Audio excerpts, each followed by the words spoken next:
Buenas tardes. Empezamos un nuevo programa de Economía Directa Radioactividad del colectivo Burbuja. Esta tarde tenemos con nosotros a David de Historia, Economía, Filosofía. Muy buenas tardes, David. Hola, buenas tardes, Jesús. Buenas tardes a todos. Gracias por estar con nosotros. Y también tenemos a Oriol de la Dehesa. Muy buenas tardes, Oriol. ¿Cómo estás? Hola, buenas tardes. ¿Qué tal? Muy bien, pues empezamos otro programa que, como cada semana que podemos grabar, tocamos temas de geopolítica, aspectos medioambientales y de recursos. Y hoy vamos a tocar tres temas.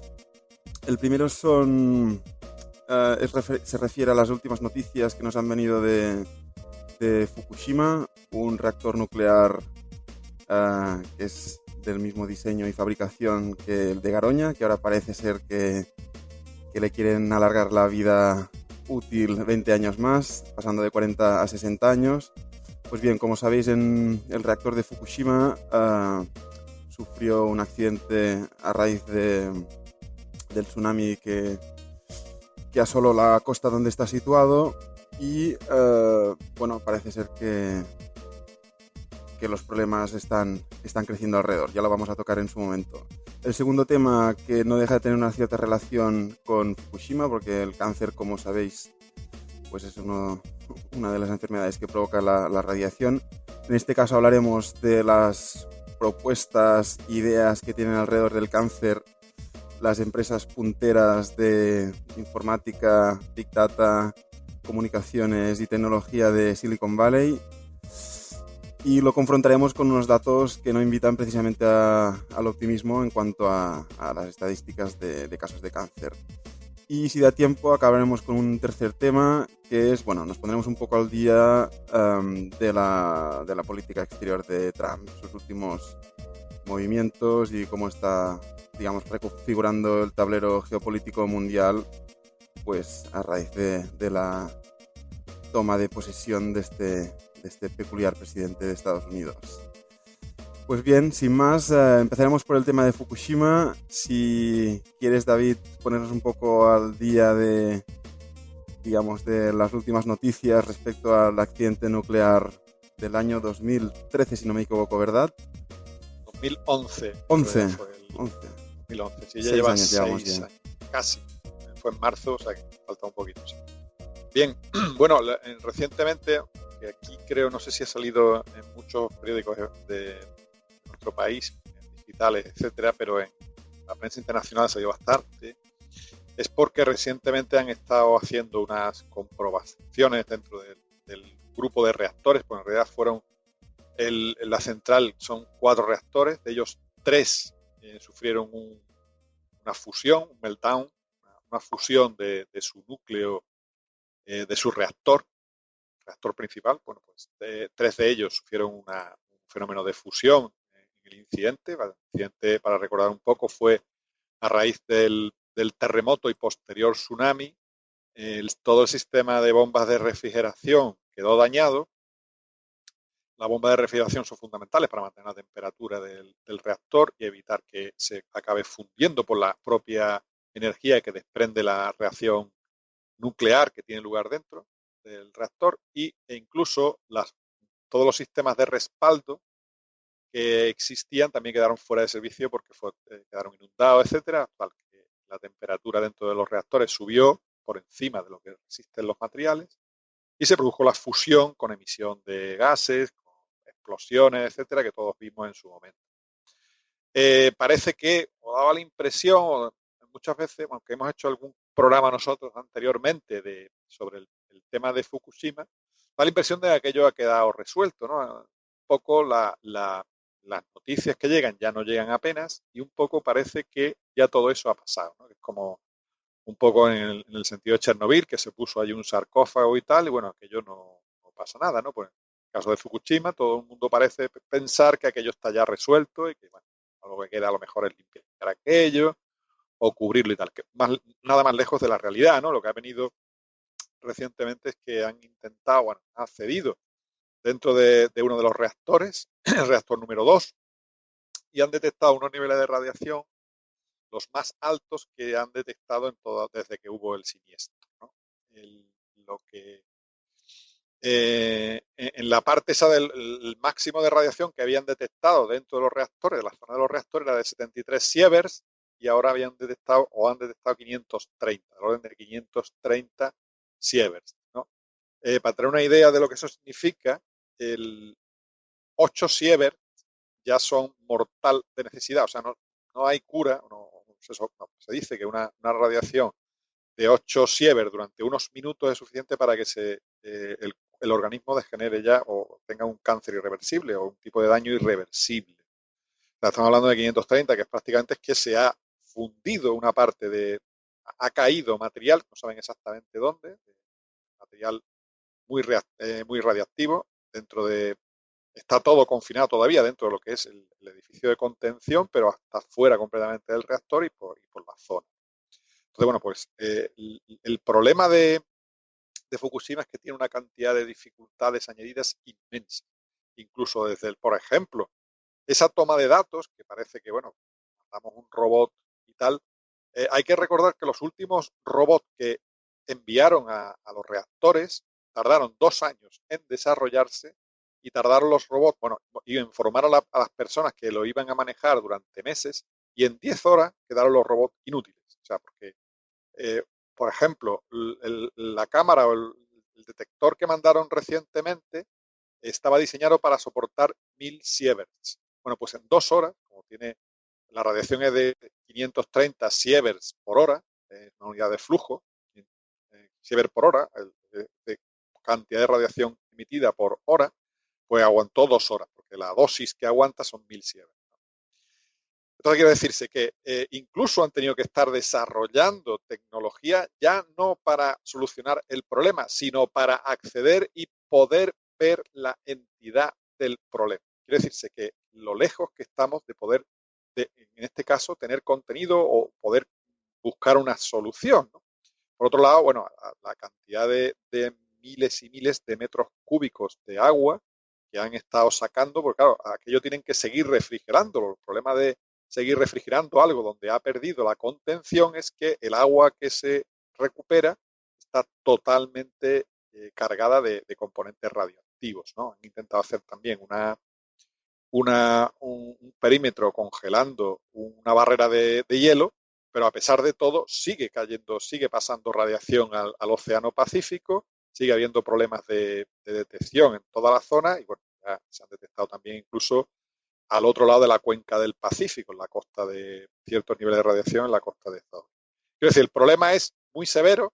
Los últimos planes que se dicen, antes incluso aunque todavía no tienen una estimación muy adecuada de todo lo que tienen que hacer, pero dicen que a partir del 2021 van a empezar a retirar el material, o sea, a partir del 2021 piensan que pueden empezar a meter allí algo para que retire el material, parte del material radiactivo fundido que se ha escapado y creen que en unos 40 o 50 años, a partir de esa fecha, estamos hablando de 2060, 2070 o por ahí, las presuposiciones que están haciendo ahora sin saber exactamente la entidad, pues puede ser que aquello esté dominado, o sea, que puedan haber retirado y puedan haber decomisionado, dicho en términos así un poco anglosajones, el reactor. O sea, que estamos hablando 60 años, 70, para que aquello aparentemente quede medianamente resuelto, ¿no?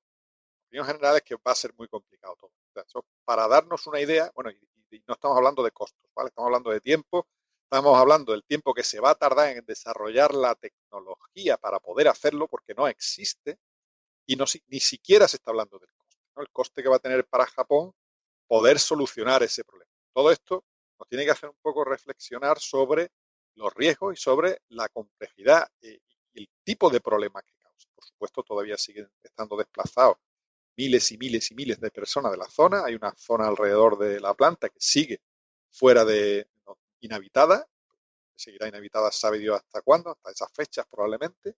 Y bueno, y rezando para que no haya ningún otro problema de otro tipo, como otro tsunami, otro terremoto u otra cosa que agrave el problema que ya está. ¿Entiendes? Todas las barreras que han puesto y todo eso, y los miles, los cientos de tanques de agua allí radiactiva que tienen acumulada retenida, ¿no? Que, bueno, por ejemplo, el tritio no lo pueden separar, entonces está en el agua, ¿no? Y han pedido incluso permiso para empezar a tirarla poco a poco y bueno, hay una controversia con los pescadores, con muchísima gente que dice que no se puede tirar por el tritio, es muy difícil de separar. El tritio radioactivo es muy difícil.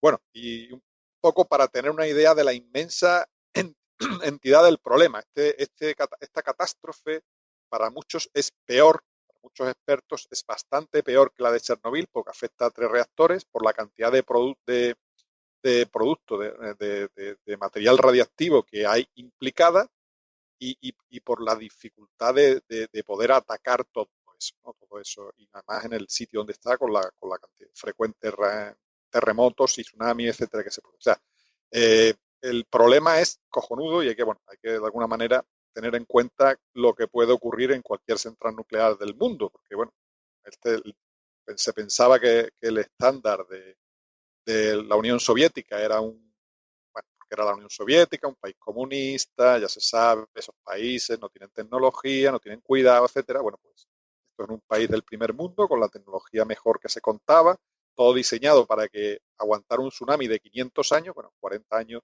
desde su puesta en producción, pues ha tenido esa catástrofe. No ha aguantado el periodo que se tiene porque el mundo y la vida es muy compleja y pueden pasar muchísimas cosas en un periodo de tiempo. Bueno, ya cedo la palabra a Oriol.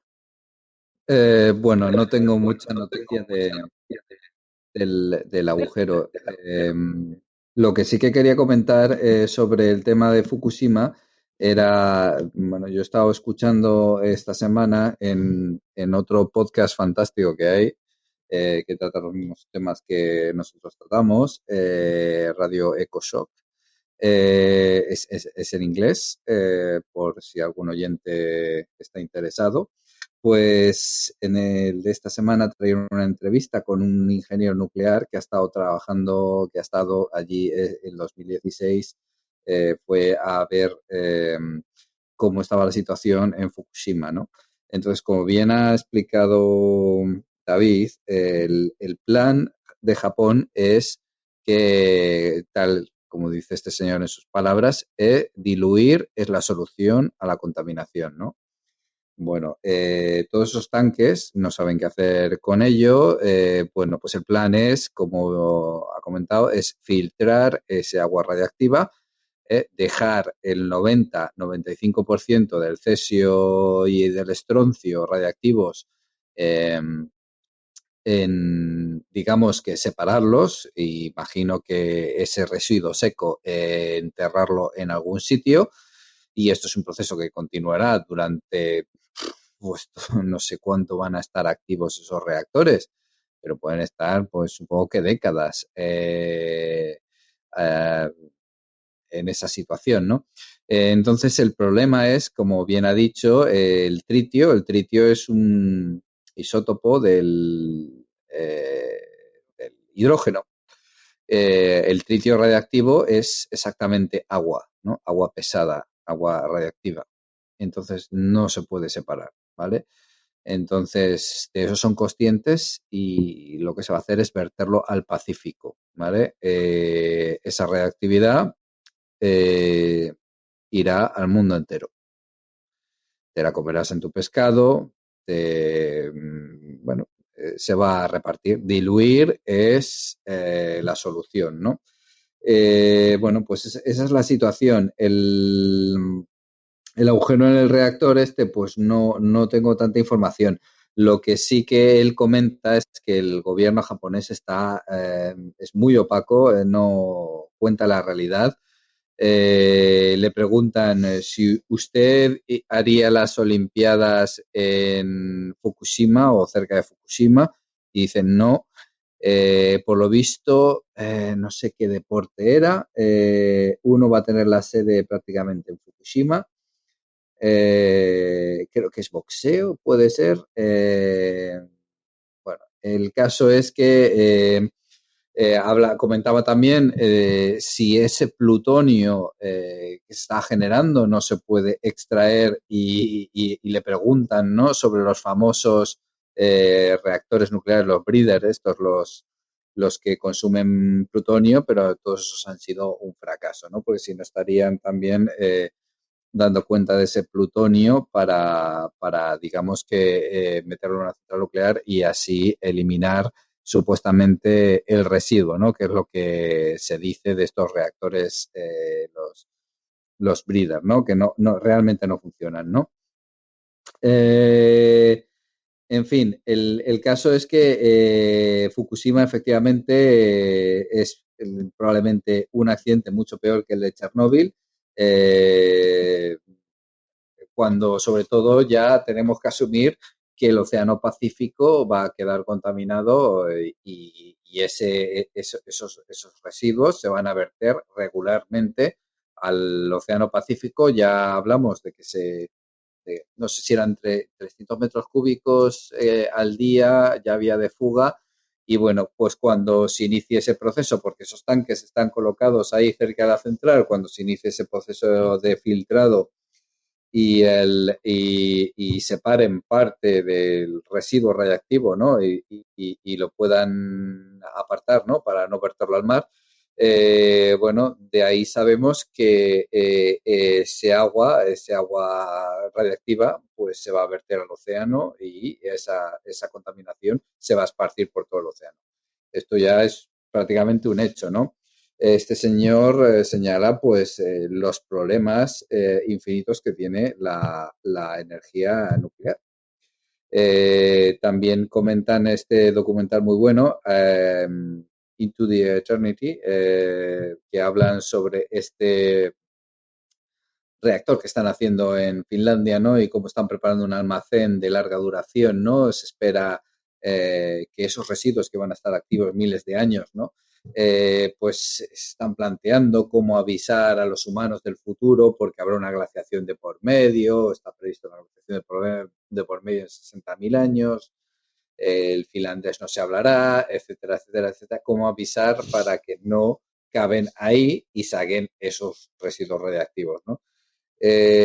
Bueno, lo que se puede comprobar es que no es una solución, aparte de que, la propia construcción de las centrales nucleares es un proceso que requiere un consumo bastante intensivo de combustibles fósiles, ¿no? Que esto es otro hecho también, ¿no? Y bueno, no, desconozco lo del agujero, pero vamos, empeorar esto que ya he comentado es difícil, ¿no? Pero si está empeorando, pues bueno, la situación es verdaderamente terrible. Esta radiación, estos residuos radiactivos, pues el océano al final va a ser el sumidero de todo este desastre. Una vez más. Sí, ahí tenemos un accidente con daños irreversibles donde, como bien dices, el sumidero es el océano con todos los organismos vivos que puedan quedar afectados, que Exacto, y aparte, van a pasar a la cadena trófica, ¿no? Toda la... exacto. Exacto, y se lo come el plancton para que la gente lo entienda, la cadena trófica, al final eso pasa al océano, el plancton se contamina, el pez que se come el plancton, bla, bla, bla, bla, bla, hasta que llega a tu plato.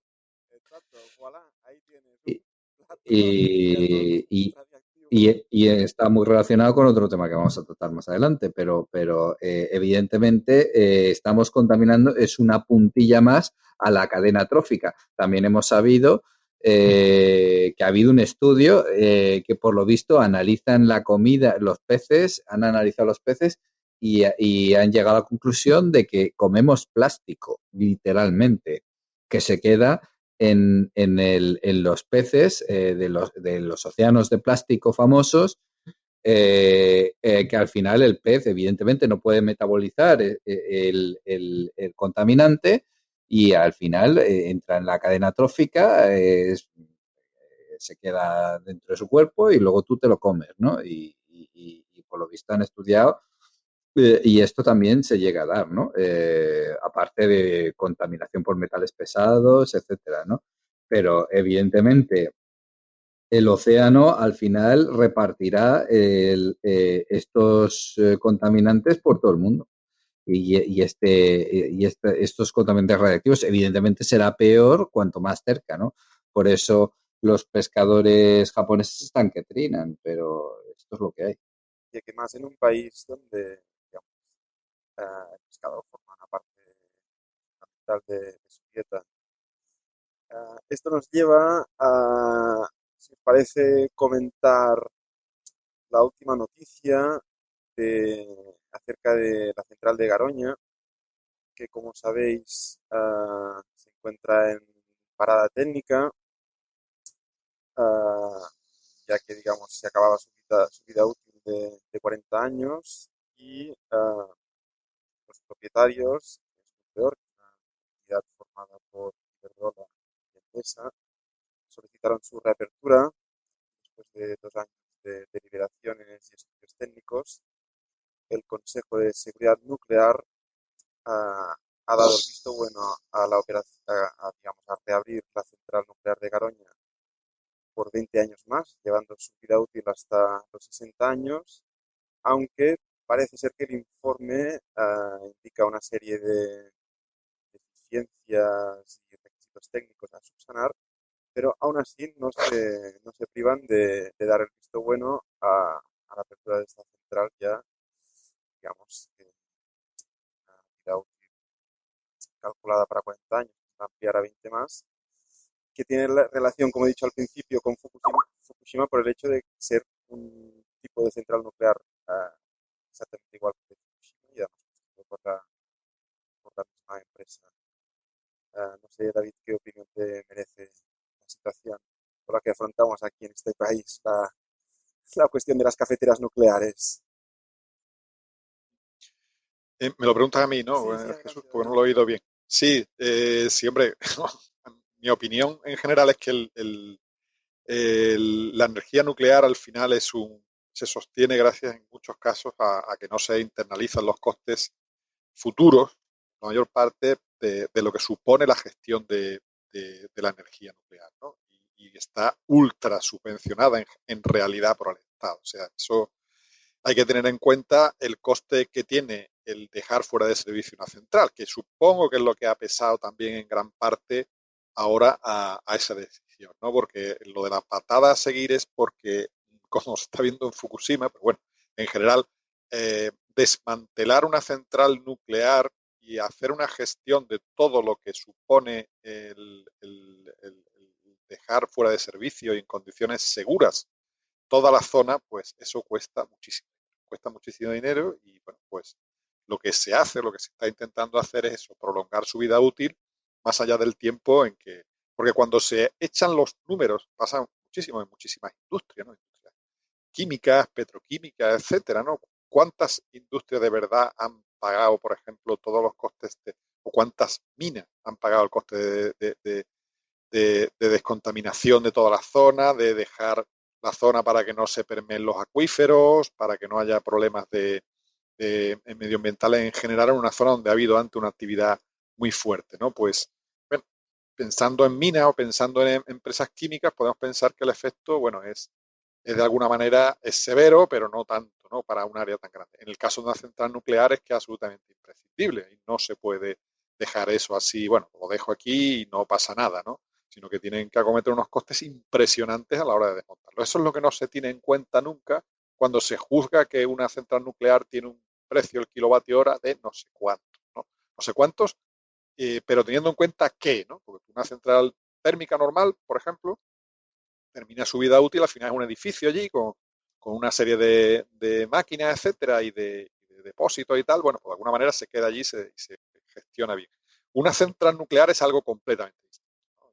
La verdad es que no sé si, ni siquiera si, no tengo esos datos, pero no sé si se ha hecho verdaderamente desde su inicio el decommissioning, o sea, la normalización o la retirada completa de una central nuclear. ¿No? No sé hasta qué punto se ha hecho ya en algún sitio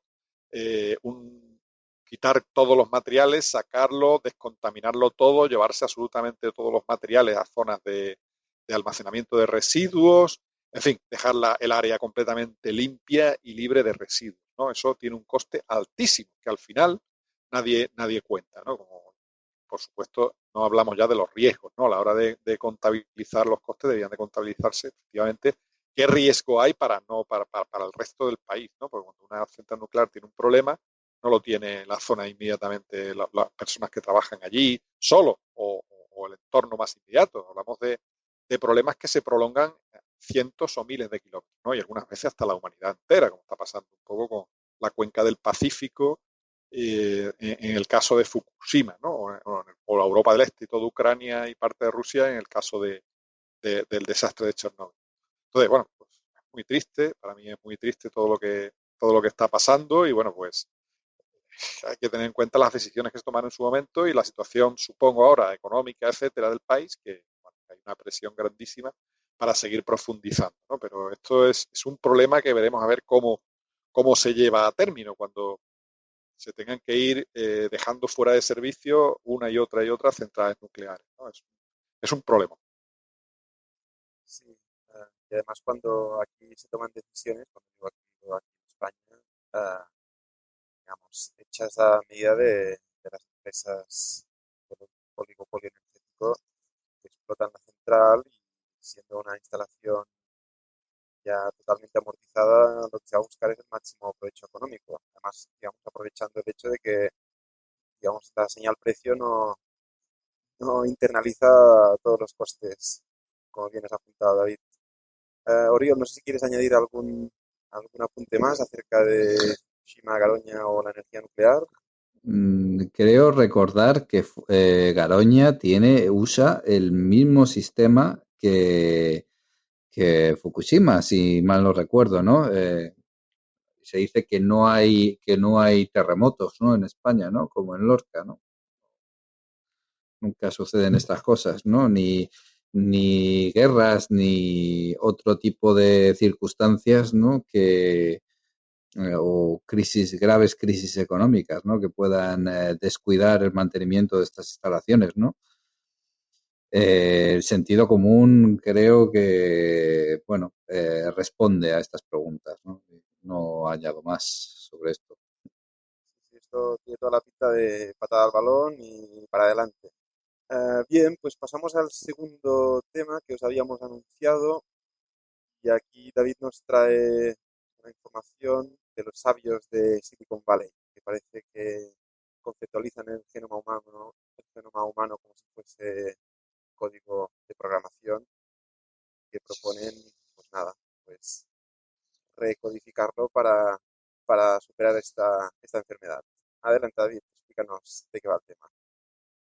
Sí, es un artículo que he leído en una publicación en internet que se llama AEON, bueno, es conocido en el mundo anglosajón, etcétera, esta publicación. Bueno, pues lo que comenta es los planes que tienen digamos, los principales gurús de Silicon Valley, o los principales magnates de Silicon Valley, como Zuckerberg o Bill Gates, o en fin, los que han estado, o la gente de Google también, etcétera, ¿no? Sobre planes que tienen para establecer una serie de fundaciones, digamos, para temas médicos o biomédicos, etc. Uno de los más famosos anuncios ha sido el de Mark Zuckerberg de Facebook, el fundador y dueño de Facebook, que ha prometido 3.000 millones de dólares para curar, gestionar y prever todas las enfermedades. No se ha quedado tampoco así un poco en tintas, sino que dice que bueno, su objetivo final es a través de una fundación que se llama BioHub, que va a estar muy implicada en los temas de genómica, de genética, etcétera, para curar, digamos, todas las enfermedades. Pero, bueno, reteniendo, a pesar de que es una fundación, digamos, con no, no, no generadora de beneficios o no para obtención de beneficios, que es tipo filantrópico, pero reservándose el derecho de comercializar sus invenciones, los derechos exclusivos, o sea, patentes, derechos exclusivos, en el caso de que encuentren alguna cosa gorda. Microsoft también ha hecho un plan recientemente en el mismo sentido de una fundación, etcétera, para solventar, para resolver el problema del cáncer en 2026. O sea, que según Microsoft, su nueva fundación y tal, su plan es que prácticamente el problema del cáncer será historia para 2026. ¿Vale? El cofundador también de Facebook, Sean Parker, también ha prometido 250 millones para otra organización, otra fundación que no busca beneficios, non-profit organization, sin ánimo de lucro, para también luchar contra el cáncer y resolverlo también en poco tiempo, bueno, con el derecho a retener patentes, ¿no? También hay otros dos filántropos, que se llaman Eli Broad y Ted Stanley, que han contribuido con 1.400 millones para un fondo privado, una fundación, asociado a los problemas psiquiátricos. En este caso, todos ellos hablan del lenguaje informático de hackear, ¿no? Hackear el genoma para, digamos, conseguir la cura de todas las enfermedades, en este caso también la esquizofrenia, etcétera, los problemas psiquiátricos que, claro, son todos de origen genético. Y claro, pues como en realidad los seres vivos son máquinas programadas por sus genes, ¿no? Pues de alguna manera la solución a las enfermedades es, digamos, pues tocar, sentarse como en un teclado de código de ordenador, ¿no? Y mover las teclas, mover los genes de un lado para otro hasta conseguir dar todos los problemas de las enfermedades, ¿no? Esto es un poco el cuento este, ¿no? Evidentemente todo esto es una auténtica falacia. Creo que una buena parte simplemente son fundaciones donde se van a blanquear muchos impuestos, donde se van a reducir impuestos y si encuentran alguna cosa, digamos, mínimamente que se pueda vender, pues lo van a vender con márgenes, suele ser el mundo farmacéutico, donde los márgenes son impresionantes y mientras tanto, bueno, venden esa fantasía de que van a curar todas las enfermedades, de que van a curar el cáncer, que yo llevo oyendo desde que era niño, ¿no? De que ya el cáncer le quedan pocos años para ser algo del pasado. Y bueno, pues lo que también me gustaría que vosotros, los de Economía Directa, bueno, pusierais un link de, por ejemplo, una página web del Cancer Research Institute del Reino Unido, en particular la página donde se describe la evolución de la incidencia de los cáncer por grupos de edad. En este caso, hay un estudio estadístico, digamos, hay que tener en cuenta que en 1971 Richard Nixon, que le gustaba declarar la guerra a todo, declaró la guerra al cáncer, ¿no? Al War on Cancer, desde diciembre de 1971, le había declarado ya la guerra a la pobreza, la guerra, bueno, por supuesto, al Vietcong, etcétera, los bombardeos sistemáticos de Hanoi, Vietnam del Norte, en fin. Pero se atrevió también con el cáncer, ¿no? En ese año, 1971, pues declaró la guerra al cáncer y podemos un poco ver en el caso de, por ejemplo, de Inglaterra, después de esos 40 y tantos años de lucha o de guerra contra el cáncer, ¿cuál es el resultado que hemos obtenido? Bien, bueno, pues analizando un poco los datos por rangos de edad, tenemos, por ejemplo, que entre 0 y 24, que recuerdo, se dice siempre que la incidencia es por la mayor longevidad, el incremento de la incidencia reciente se debe a una mayor longevidad, pues por ejemplo, en el año 79-80, la incidencia era de 13,4 cánceres por cada 100.000 habitantes. En el periodo 2011-2013 ha subido a 18,8, o sea, casi 19. Eso significa un incremento en la incidencia de cánceres en el rango de edad de 0 a 24, que estamos hablando de la infancia y la primera juventud, de un 40,3%.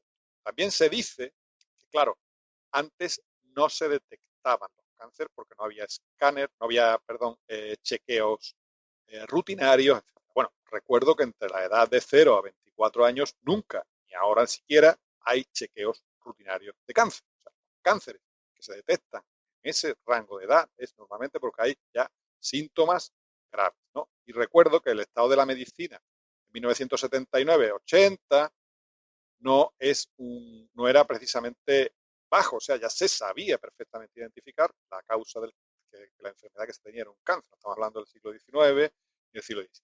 Quiero decir, ese aumento de cáncer, de incidencia de cáncer en el rango de edades 0 a 24 es real, tiene un fundamento que no sabemos muy bien, probablemente de tipo del medio ambiente en el que vivimos, en el que con el tiempo cada vez estamos viviendo más, que es el que hace aumentar la incidencia. No hay ningún factor genético que lo explique porque no ha cambiado la población genéticamente en este tiempo. En el rango de edad de 25 a 49 años, que la incidencia era de 118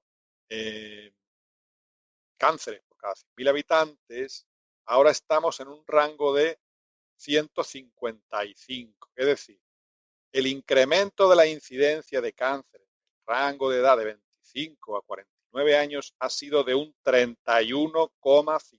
O sea, hay casi un tercio más de personas con cáncer en el rango de 25 a 49 años que lo que había a finales de los años 70. Si nos fuéramos hacia atrás, en el tiempo, que no tengo los datos aquí, veríamos que efectivamente había aún menos en ese rango de edad. Quiere decirse que eso no se explica por la longevidad. Evidentemente ya la mortalidad era bien baja en las edades de 0 a 24, edades de 25 a 49, en esa época, como para explicar ahora que eso es debido a que la gente ahora vive más de 25 o más de 30 años o 40. Entonces, si seguimos con todos los rangos de edad, de 50 a 74, tenemos un incremento del 29, casi del 29%, y si nos vamos a más de 75, que ahí podríamos pensar que algo puede haber de longevidad, estamos hablando de un incremento del 32,3%. Estamos hablando de casi otra vez un tercio más. Pero la esperanza de vida no ha subido un 32% en Inglaterra. Nada de eso. O sea, la gente no es un 32,3% del año 80 más vieja. Está prácticamente muy pocos años. Quiero decir, la incidencia de cáncer es un fenómeno real, ¿no? No está asociado al diagnóstico y no está asociado a la edad, sino que es que existen más cáncer. Yo personalmente, la impresión que he tenido siempre, no tengo estos datos para España, supongo que parece ser que el comportamiento es igual o similar en el resto de los países desarrollados, hay una mayor incidencia de cáncer en la actualidad en todos los rangos de edad de la que había hace 40 años. Es un hecho probado. O sea, no es un hecho basado en las muestras, no es un hecho basado en los rangos de edad. Entonces, todo el lenguaje, porque cuando se decía cuántas veces yo de pequeño oía, ¿no? Que ya el cáncer se curará. O sea, ha habido muchísimos ya anuncios de que estamos cerca, porque cuando se descubrió la angiostatina y otro tipo de tratamientos que, digamos, por ejemplo, asfixiaban el tumor o hacían tal, pues se pensaba. Se ha conseguido, en algunos casos, eso es cierto, mejorar la esperanza de vida o el tiempo de vida, prolongar unos años la vida de las personas. Pero está muy, muy, muy lejos, muy lejos, conseguir que curar, digamos, que no aparezca. No exista, o superar la enfermedad completamente. De hecho, como ponen estas estadísticas, cada vez hay más incidencia de cáncer. Entonces, también toda esta idea de que en realidad los organismos vivos son máquinas, que en realidad están preprogramadas y tú cambiando el programa puedes solucionarlo, no tiene ningún avance científico. Científico ya moderno. En el sentido de que, por ejemplo, se ha constatado que el factor genético es probablemente lo que menos, salvo en cánceres muy específicos, tipos de cáncer muy particulares, es lo que menos importancia tiene comparado con la forma de vida. Quiere decir que el incremento, por ejemplo, de la exposición a tóxicos, que es probablemente lo que está detrás del ambiente progresivamente más tóxico en el que vivimos, es lo que se sospecha que está detrás de ese incremento, digamos, tan grande que ha habido en la incidencia de cáncer en cualquier rango de edad. Vuelvo a repetir, porque siempre se alude a la misma argumento para tratar de contradecir eso. Entonces, quiere decirse, el mundo tóxico actual es lo que está a la base. Entonces, la base de solucionar el cáncer no va a ser a través de mejorar los tratamientos, no va a conseguir eso una reducción de verdad de la incidencia, o del que el problema se olvide. Eso es tratar de, no sé, cómo solucionar. Hay que tratar de buscar la causa raíz. Y la causa raíz es tratar de disminuir la contaminación, tratar de disminuir el uso y abuso de sustancias químicas tóxicas en la alimentación, en la forma de vida en general de, de las personas. Ahí es donde va. Por ejemplo, la agricultura, otro tipo de agricultura que no utilicen, como ya hemos hablado en el caso de Monsanto, en el programa que hicimos, los organismos genéticamente modificados y toda la cantidad de productos que se usan, tóxicos que se usan al tiempo que se usan los organismos genéticamente modificados, que están hechos para resistir ese fenómeno, pero nuestro cuerpo se lleva esos venenos que acompañan a esos productos hacia nuestro interior, hacia nuestro organismo. Son los que a su vez van generando, junto con toda la inmensa cantidad de nuevos productos químicos que continuamente estamos vertiendo al ambiente y continuamente estamos usando nosotros. Pues evidentemente, para tratar de disminuir esa incidencia y disminuir el sufrimiento y todo lo que conlleva padecer esa enfermedad, aunque se haya cura y se incremente un poco la esperanza de vida de los enfermos, hay que empezar por donde se deben empezar, que es por la causa raíz de disminuir. El único cáncer que de verdad se ha conseguido una disminución en los países occidentales y que no aparece en las estadísticas, pero sí ha sido fundamental, ha sido el cáncer de pulmón recientemente en las nuevas cohortes porque ha disminuido el número de personas que fuman. A pesar de todo eso, la incidencia aún es mayor. O sea, si la gente hubiera seguido fumando de la misma manera, el número de fumadores hubiera seguido con el nivel que había en otros años, tendríamos aún más incidencia. Pero esa incidencia parece es la mayor victoria contra el cáncer se ha conseguido, y eso lo dicen todas las estadísticas de incidencia de muchos países, se ha conseguido precisamente porque está cayendo en los países occidentales, está creciendo en los países en desarrollo, pero en los países occidentales está disminuyendo el número de fumadores. Y eso está ayudando a que las cifras generales de cáncer de pulmón, cáncer bastante malo, pues haya disminuido. Sin embargo, a pesar de todo eso, si el número de fumadores hubiera seguido el mismo nivel, tendríamos mayor incidencia. Muy bien, gran explicación, David. ¿No crees que también podría tener algo que ver en la estadística que mencionas el hecho de que los métodos de detección y diagnóstico, digamos, sean más sofisticados, más precisos? Estamos comparando los años 70 con la actualidad. Tal vez también tiene una cierta incidencia el hecho de que, bueno, la medicina es más precisa en el diagnóstico de las enfermedades. No sé si en la estadística esta que has consultado aparece este factor. No, pero como te he comentado, en el caso, por ejemplo, eso podría explicar, por ejemplo, los casos de incidencias en adultos, ¿no? En personas mayores, tal, donde sí hay un chequeo, se hacen screening, se hacen chequeos más. Pero, por ejemplo, en el rango de edad de 0 a 24, donde el incremento ha sido mayor, 40% más de cáncer, ¿no? Los niños no se les somete a inspecciones o a revisiones. Normalmente, cuando al niño ya se someta a un tratamiento de cáncer es porque tiene una enfermedad, ¿no? Porque normalmente hasta los rangos de edad, hasta los 50 años, etcétera, en la mayor parte de los casos, ya empieza a ser raro que haya un chequeo, ¿no? Que haya un... O sea, los casos de 0,24 es porque hay un impacto, hay una enfermedad, o sea, hay síntomas ya claros de que el niño tiene esa enfermedad. Y esos síntomas, ese tipo de detecciones, son las mismas prácticamente. El estado de la medicina en el año 79-80 no ha cambiado tanto, en la mayor parte de la medicina generalista no ha cambiado tanto, hospitales o la asistencia sanitaria normal, con respecto a lo que hay ahora, o en el año 2013, 2011, 2013, que es la estadística, ¿no? Quiero decir, no se explica por una mejora en el diagnóstico, o sea, el diagnóstico eran perfectamente capaces en el año 79-80 de detectar cuando alguien tenía un cáncer o tenía otra cosa, y no había un escaneo, no había un chequeo más profundo en esa época en el rango de edad entre 0 a 24. O sea, ahora que en esa época. Es decir, no se explica hasta los primeros dos rangos de edades por eso, ¿no? Ya podíamos discutir en los rangos de personas mayores si esa incidencia se da o no. Lo cierto es que el cáncer no es una enfermedad precisamente que se pasa desapercibida fácilmente cuando se desarrolla. Estamos hablando aquí de desarrollo de cáncer, ¿vale?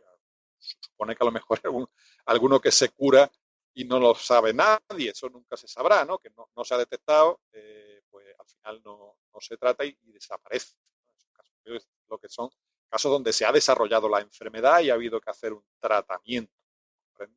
Y en estos casos, bueno, pues tampoco influye mucho el método de diagnóstico.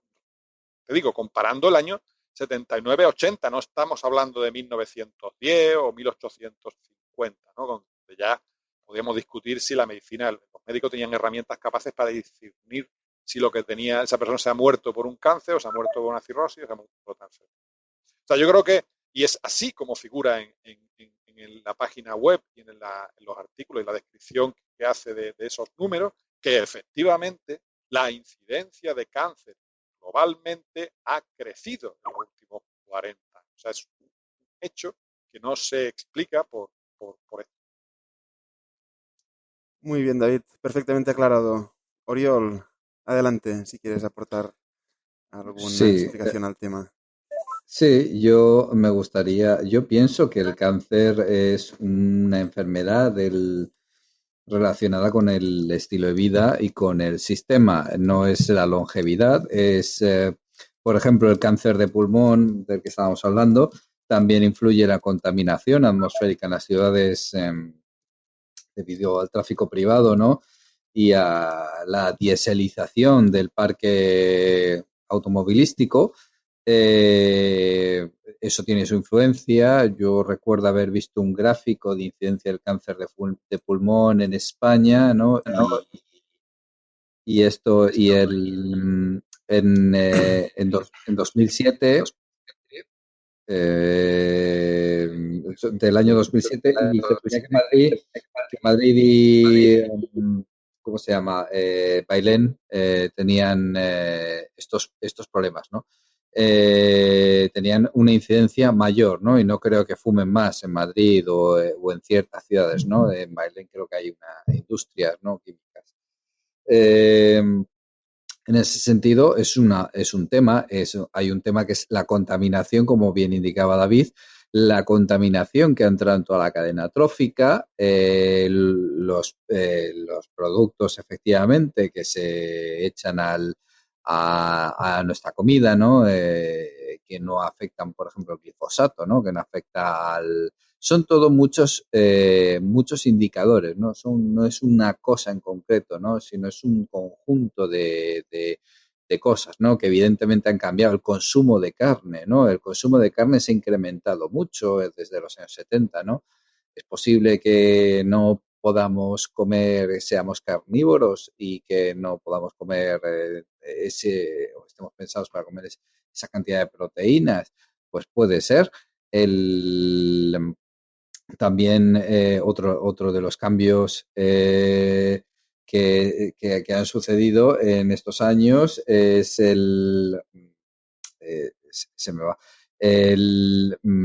Bueno, está el consumo de carne, está la contaminación en general, bueno, también todo esto está afectando no solo al cáncer, si esto es a lo que iba, a la fertilidad. La fertilidad también está descendiendo y también, según tengo entendido, también desciende en los animales, ¿no? Es decir, que no solo nos estamos encontrando ante más cáncer, sino también nos estamos encontrando ante también menor fertilidad. Entonces, creo que es un indicador de que algo está pasando en el medio ambiente, ¿no? También la población ha crecido mucho, también los ecosistemas se estresan más, ¿no? Efectivamente. Entonces, el tema del cáncer, yo también lo he preguntado también y lo discutimos también con Juan Carlos en otro programa, y yo tengo la impresión subjetiva, o tenía la impresión subjetiva, de que hay mucha mayor incidencia, ¿no? En las estadísticas están hablando de que los nacidos después de los años 60 en el Reino Unido, 1 de cada 2 desarrollarán cáncer. Eh, También he oído que 1 de cada 3. Bueno, el caso es una incidencia brutal, ¿no? estamos oyendo mucho más, en mi opinión, pues que la gente lleva luchando contra una larga enfermedad y fallece. En las noticias, pues esto es una constante, ¿no? De gente que muere prematuramente, ¿no? Entonces, creo que es un momento para reflexionar, ¿no? Para reflexionar un poco a nivel general, ¿no? Porque es un todo, ¿no? No es solo el tabaco, ¿no? Efectivamente, el consumo de tabaco ha disminuido mucho y el cáncer no disminuye del todo. Hay otros cánceres. Con lo cual, esto es un indicador de que no estamos, no, el tabaco no era la única causa, ¿no? Aunque sea quizás el factor de riesgo mayor. Entonces, yo en mi opinión, esto es un síntoma de los cambios, de los últimos cambios, lentos cambios que ha sufrido nuestra sociedad. Muy bien, pues tocamos a continuación el tercer y último tema del programa de hoy. Como os he anunciado al principio, se trata de revisar los últimos movimientos en el tablero geopolítico por parte de Trump, que nos va a introducir David. Adelante. Sí, bueno, hemos hablado en algún que otro programa de Trump y sus presuntas ideas referente a diferentes temas, ¿no? Tanto de política interior como de política internacional. Y bueno, pues uno de los aspectos que aparentemente se pensaba que podía ocurrir cuando llegara Trump es que podía haber una mayor distensión en, en los temas internacionales, ¿no? Un poco de cuanto, por ejemplo, a conflictos en Oriente Medio. Se decía, bueno, pensábamos, algunos, se pensaba que, bueno, por su lenguaje, de que no había apoyado la guerra de Irak, que pensaban que lo de Libia ha sido un desastre, lo de Siria también, que no se estaba haciendo bien, estaba, digamos, metiendo el Estados Unidos en una serie de aventuras belicistas que no iban bien, pero, bueno, aparentemente ese discurso, yo sinceramente creo que es correcto, o sea, ese diagnóstico de que Estados Unidos en la guerra de Irak metió la pata en la primera, en la segunda, tanto en la primera como en la segunda más, que el caso de Libia ha sido un completo desastre para ese país y en general para todos. Y los problemas de migraciones, de migración ilegal ahí en el Mediterráneo cada vez se están agravando más, ¿no? Italia y toda esa parte. Y en general lo que es Siria también ha sido un desastre, o está siendo un desastre para ese país, ¿no? Ucrania. Bueno, parecía que venía un poco en ese sentido a disminuir el afán belicista o la incidencia. Sin embargo, por lo que estamos viendo, pues, particular, por ejemplo, en el caso de Oriente Medio con Irán, parece ser que no es tanto que se pretenda disminuir el número de conflictos, sino a lo mejor desplazar el foco. Desplazar el foco, parece ser que, bueno, en el caso de la administración Obama, etcétera, pues no se había puesto el foco en Irán, sino en Siria o en Libia o en los otros países. Sin embargo, parece que en parte supongo que una posible explicación a esto es las buenas relaciones que ha tenido Donald Trump con la asociación esta de judía, la APAC, etcétera, el lobby de los intereses israelíes en Estados Unidos, por ejemplo, que le apoyaba mucho en su campaña y después al principio al Estado de Israel, diciendo que, bueno, tienen derecho a defenderse y tal, en el sentido de que no ha criticado tampoco mucho la expansión de los asentamientos. Y bueno, pues ya se sabe que apoyar a Israel de manera aún más incondicional que antes, más incondicionalmente, conlleva inevitablemente el enfrentamiento un poco con Irán, ¿no? Porque es el gran enemigo, digamos, de todos los enemigos posibles regionales de Israel, el principal enemigo es Irán. Irán, al que consideran que es el máximo soporte de Hezbollah, que es el grupo, digamos, de resistencia del Líbano, al que consideran pues un archienemigo del Estado de Israel, el Estado de Israel considera un archienemigo a Hezbollah, y por supuesto a Irán, ¿no? Que es el país que menos ha transigido con las políticas del Estado de Israel. además países árabes y Siria también, ¿no? Siria también ha apoyado de alguna manera también a Hezbollah, pero otra vez siempre con el apoyo de Irán. Y de alguna manera, pues, lo que se ve es que aparentemente ese tono de disminución de la tensión, pues, no está siendo así. O sea, por ejemplo, las últimas han sido unas amenazas, poco menos que amenazas de que va a revisar ha impuesto nuevas sanciones y que va a revisar todos los acuerdos de Obama, ha hecho con el Estado de Irán y ha dicho que no hay nada que no esté encima de la mesa, o sea, como dando a entender que incluso una acción militar podría llevarse a término, ¿no? Lo cual, pues si el caso de un ataque, por ejemplo, o un ataque contra el régimen sirio podría ser algo muy negativo, porque están ahí los rusos y tal, por un ataque contra Irán, las repercusiones que pueda tener, cualquiera que piense un poco en qué supone eso, ¿no?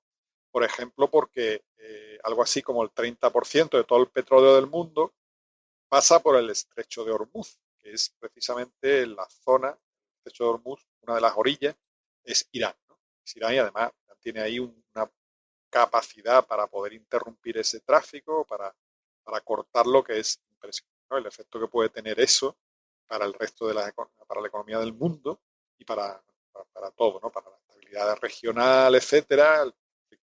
Podría ser una auténtica pesadilla. Entonces, bueno, esperar que no siga adelante o no siga adelante la escalada esta que hay de enfrentamiento ahora verbal con el régimen iraní, porque en principio no van a la marcha. Aparentemente el régimen iraní ha contestado las amenazas de Trump con el envío, con las pruebas de más misiles, que era lo que había despertado un poco la suspicacia de Estados Unidos.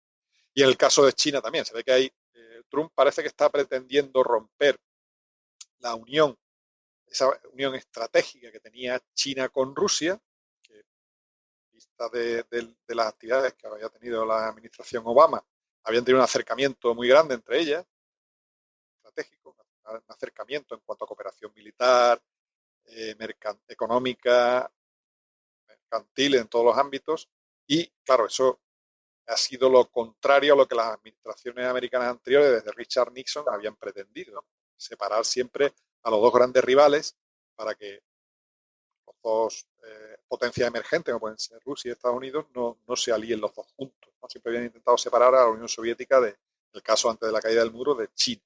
Ahora, sin embargo, gracias a las políticas de presión sobre Rusia y presión sobre China, estaban muy cerca. Entonces, ahora Trump lo que parece que trata de reconstruir es precisamente el aislamiento de su principal rival, que sospechan que es China, como rival económico de primer orden y como rival geoestratégico en el Pacífico, y acercarse a Rusia, digamos, con vistas a que pierda el apoyo básicamente militar, que es el apoyo fundamental que le puede presentar Rusia, ¿no? Un poco lo que, claro, pero esa dialéctica de enfrentamiento con China conlleva también muchos peligros, ¿no? Un poco menos que han dado a entender que le van a negar a China que pueda acceder a las nuevas bases que han instalado ahí en las islas esas del sur del mar de China, el mar del sur de China, ¿no? En las proximidades de Filipinas, etc. Lo cual quiere decir que, bueno, que lo que aparentemente podía ser una especie de disminución del belicismo no está siendo tanto, ¿no? Que parece que la administración Trump está empezando a ir por la vía de la que han tomado las administraciones anteriores. O sea que no se ve ningún cambio en ese sentido, lo cual, bueno, pues no es nada, para nada una buena noticia para el mundo, porque ya bastantes guerras y bastantes conflictos hemos tenido con las administraciones anteriores. Muy bien. Adelante, Oriol. Pues sí, parece ser que están empezando con sanciones contra Irán, un lenguaje muy agresivo contra Irán y contra China. China también ha probado un misil, ha probado un misil con capacidad nuclear, capaz de alcanzar Taiwán, porque se sienten amenazados. Bueno, el tema sería preocupante, especialmente una intervención en Irán, que no sería una situación como ni siquiera como la de Irak o Libia o cualquier cosa que hayamos visto, ¿no? Sería además de una gravedad extrema, ¿no? Un ataque además en mi opinión, abriendo las puertas a que el wahabismo se expandiese más, ¿no? Debilitando a Irán y a cualquier otro que se les oponga, ¿no? Pues no me parece, la verdad, que bastante halagüeño, ¿no? La perspectiva, ¿no? Me ha sorprendido mucho, incluso para ser Trump, el lenguaje tan agresivo con Irán. Veremos a ver hacia dónde nos lleva todo esto, ¿no? Pero desde luego yo creo que no debería participar Europa. Bueno, hace tiempo que el propio Trump no quiere invertir en la OTAN. Yo creo que quizás en un mundo que se reorganiza, quizás concreto España, ¿no? Debería volver a esa situación, ¿no? De previa a la Segunda Guerra Mundial, ¿no? De una neutralidad y ser un país no alineado, porque yo creo que todo esto, la verdad es que no va a traer nada bueno. El enfrentamiento con China, no sé hasta qué punto van a poder dividir a Rusia y a China, o a Rusia dejarla al menos durmiendo en este tema. Yo creo que será algo complicado. No le veo a Putin llegando hasta ahí, ¿no? Porque, bueno, Putin, o sea, Rusia tiene un problema poblacional que es incluso más grave que el español, y además el este, al desaparecer la Unión Soviética, en la zona este, justo lo que es el norte de China, pues está perdiendo muchísima población. Ahora están intentando cambiar las leyes, ¿no? Para ver que el que se quede 5 años le dan tierras, etcétera, etcétera, ¿no? Para promover esa inmigración hacia esa zona. Entonces no creo que Putin se enfrentase o sea, dejará de dar la espalda a China. Así que el tema es preocupante, y veremos qué pasa, ¿no? Yo creo que si las sanciones continúan, Irán decidirá continuar su programa nuclear y quizás fabricar armas nucleares, ¿no? Porque al fin y al cabo a Corea del Norte, pues esa disuasión parece que le ha funcionado, ¿no? En el sentido de que no le han invadido. Supongo que la tentación será fuerte. Es curioso también el caso de Irán, porque yo tenía un compañero de trabajo iraní, ahora ha vuelto. Irán estaba moviéndose hacia una moderación, que también es una consecuencia lógica, ¿no? Del entorno exterior también en el que se mueve, ¿no?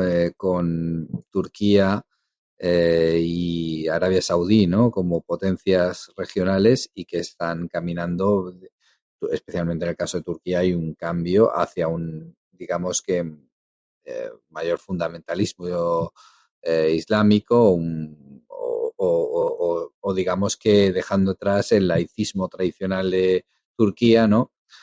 Y yo creo que ahí se habría la consecuencia de que, bueno, lo que hablaban por ahí, ¿no? De que Turquía se iba a iba a seguir los pasos de Irán, e Irán iba a seguir los pasos de Turquía, es decir, se iba a volver más laico Irán, y Turquía, o iba a haber una apertura, ¿no? También en cómo ha ido evolucionando esos votos y esos gobiernos, parecía que así lo indicaban, ¿no? Y bueno, un ataque a Irán pues puede tener consecuencias imprevisibles, ¿no? Porque rompería el equilibrio, ¿no?, que hay en la zona. Y además, Oriol, tenemos a Irán como uno de los últimos países, digamos, con reservas abundantes de petróleo, lo que lo pone aún más en el punto de mira occidental, siendo un país que ahora mismo no está Yo, alineado con. me gusta, Adelante, perdón. sí, perdona que te corte. Me gustaría comentar y referirme al programa anterior que hablamos de todo esto. En la web de la Asociación de la Energía Norteamericana, los oyentes pueden comprobar que el 80% del petróleo americano o el 70 y mucho por ciento del petróleo americano proviene del continente americano. Es decir, que si hay una grave crisis en Oriente Medio y el estrecho de Hormuz se cierra y el petróleo, la producción de petróleo se viera, digamos que, severamente afectada, Estados Unidos no sufriría tanto. Realmente lo podría sobrellevar bastante bien. Esto es una cosa que he indicado, ¿no? Y es un tema que a veces genera dudas, ¿no? Estados Unidos tiene intereses, por supuesto, en Oriente Medio, pero no depende tanto de ese petróleo. Muy buena observación, sí señor. Bien, pues llevamos ya algo más de una hora de programa. Si queréis, hacemos una última ronda de aportaciones. Si tenéis algo que añadir. Adelante, David. Sí, bueno, el tema de Estados Unidos, su dependencia fundamental es que gracias al petróleo es la moneda de reserva internacional, entonces no se va a ir nunca de esa zona. Puede ser que, ocurre que pueda haber algún, digamos, esta subida de tono, este enfrentamiento con Irán sea para lavar la cara con respecto a Arabia Saudita, si es que de alguna manera llega a algún acuerdo, como parece que hay con Rusia, con los rusos, para, ¿no?, bajar un poco el enfrentamiento y acabar con el ISIS, de alguna manera derrotar al ISIS o al extremismo islámico en Siria supone, de hecho, apoyar al régimen de Bashar al-Assad, básicamente. Entonces, eso es algo que va en contra completamente de la tendencia de la administración anterior y de los países del Golfo Pérsico, básicamente los países suníes o bajavista, como puede ser Arabia Saudita y Qatar, etcétera. Entonces, bueno, pues que de alguna manera ese cambio de foco sirva para que, bueno, de alguna manera Estados Unidos aún depende muchísimo de que efectivamente los países sigan vendiendo todo su petróleo en, en dólares, ¿no? Que bajo ningún concepto, ningún país intente, como aparece que había también síntomas de que Irán iba por esa vía, intentar vender su petróleo directamente a China en moneda o bien en yuan o bien en la moneda de otro tipo, euros, etcétera, desprenderse de no utilizar el dólar en la transacción. De hecho, hubo un intento a mediados de los años 2000, en 2005, 2006, de hacer una especie de bolsa de petróleo ahí que iban a hacer los iraníes, una islita pequeña ahí cerca del estrecho de Hormuz, que bueno, eso se terminó. Entonces, cada vez que cualquier país hace el mínimo amago de intentar comerciar, salvo la Unión, salvo Rusia, ¿no?, que tiene unas cuantas miles de armas atómicas, y ya la cosa de las amenazas es un poco distinta, aunque siempre están buscando las cosquillas, ¿no? Pero bueno, es distinto. En el caso de, por ejemplo, de Libia, ¿no?, que también Gaddafi intentó ahí hacer una unión monetaria en África, el caso, bueno, todo, Irak también, ¿no?, las sanciones, pues Saddam Hussein empezó a vender petróleo también en euros, etc. No, perdón, en otras monedas, no solo en el marco, etcétera. Intentó ahí vender en monedas de los países occidentales y, bueno, pues no fueron precisamente bien recibidas, ¿no? Entonces, bueno, pues sospecha también que un poco el movimiento de Irán en el sentido de diversificar las divisas de intercambio, pues tampoco ha sentado muy bien. Y por otro lado, bueno, pues la manera de contentar aliados que de pronto pues han visto que han cambiado un poco la dinámica de enfrentamiento y pueden pensar que de alguna manera están siendo abandonados, entre comillas, por decirlo de alguna manera mal y pronto, por su matón, ¿no? De alguna manera Estados Unidos ha sido el matón de Arabia Saudita, que ha el guardaespaldas de Arabia Saudita para mantener en el poder a un país que básicamente es un régimen que no tiene legitimidad ninguna, que está sostenido por las inmensas riquezas del petróleo que reparte, tal, pero que no tiene ningún fundamento legitimatorio. Básicamente eso. El dinero del petróleo y el soporte militar de Estados Unidos en la zona y en el propio país. Hemos visto la guerra de Yemen, que es desastroso la intervención del ejército. Bueno, entonces, bueno, pues de alguna manera todo eso, un ataque a Irán sería suicida en todos los sentidos, un país de 80 millones, 80 y tantos millones de habitantes que lleva 30 años desde las sanciones, casi 30 años de las sanciones que desde el derrocamiento del Shah, Estados Unidos ha ido imponiendo y amenazas militares continuas, bordeo, etcétera, ha habido alguna escaramuza ahí en el estrecho de Hormuz también a principios de los 80. El soporte a Irak, en el caso de la guerra irano-iraquí, que todavía recuerdan muy bien los iraníes, ¿no? Cómo ayudaron al régimen de Irak, desde armas químicas hasta las imágenes de satélite para guiar la artillería, etcétera, ¿no? Todo eso. Entonces, Irán lleva preparándose para un enfrentamiento con Rusia, con Estados Unidos desde hace 30. Entonces, el grado de preparación que tiene, las opciones estratégicas que tiene, tanto para devolverle el golpe en las bases del Golfo Pérsico como de otros aliados, como puede ser Arabia Saudita, etcétera, pues son grandísimos, ¿no? Entonces, bueno, pues, sería un auténtico suicidio, o incluso la guarnición de Estados Unidos en Irak sería presa inmediata del ataque de los cuerpos iraníes que están combatiendo en Irak el Estado Islámico o en Siria. O sea, que cualquier intento de un ataque ahí contra Irán, ataque devastador, pues sería completamente contraproducente para Estados Unidos y al final acabaría pagando Estados Unidos. Sería un problema. Por supuesto, Irán también sufriría, pero no hay ninguna posibilidad de que ese tipo de enfrentamiento lleve a ninguna solución positiva para hoy. El caso creo que lo que está detrás también de esta escalada con Irak es que, de alguna manera, el resultado final de la invasión de Irak en 2003 ha sido el crecimiento exponencial de la influencia de Irán en Irak. O sea, Irak ahora mismo, pues, es el socio prioritario es Irán. En Irak ahora mismo están combatiendo contra el Estado Islámico muchísimos soldados que son iraníes, milicias iraníes, etcétera. Y la relación entre los dos países, bueno, prácticamente no se puede decir que es un protectorado de Irán, pero la influencia iraní es inmensa, ¿no? Porque son chiíes también, la facción predominante en el gobierno y la población es chií, los lazos históricos son centenarios, culturales, religiosos, de todo tipo. Y bueno, pues lo que han visto Estados Unidos al final han conseguido es precisamente con todo lo que han hecho aumentar la influencia y el poder de Irán en todo ese ámbito, todo el creciente, en toda la zona esa entre Irak, Siria, Líbano y el propio.